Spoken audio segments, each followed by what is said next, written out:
Lahat ng ating mga kababayan na SSS member, meron akong magandang balita. Simula itong Disyembre na ito, ay makakapagbigay na ang SSS na tinatawag na emergency loan. Dahil habang nasa ilalim, halimbawa, ng national emergency, ay magbibigay ng emergency loan ang SSS. Ito ay isang pautang na ang bayad ay mababa lang, 7% lang. Bukod pa riyan, ay meron tinatawag na 6-month moratorium.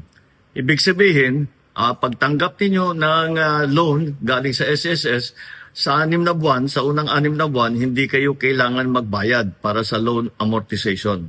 Para naman mapagaan ang inyong dala. Magagamit po ninyo itong loan na ito para sa inyong pangangailangan, lalo na, kagaya ng aking nabanggit, pagka-emergency, ito po ang makukuha ninyo sa SSS. At tuloy-tuloy naman po ang pakikipag-ugnayan ko sa SSS upang makahanap ng iba't iba pang paraan para magkaroon ng mas ligtas at makatarungan na alternatibo sa microloan at emergency loan. Maganda po ito kasi imbis na pupunta po kayo sa 5-6 at mapasubo sa malalim na utang, ay meron na kayong magagamit at ang babayaran lang ay 7% lamang.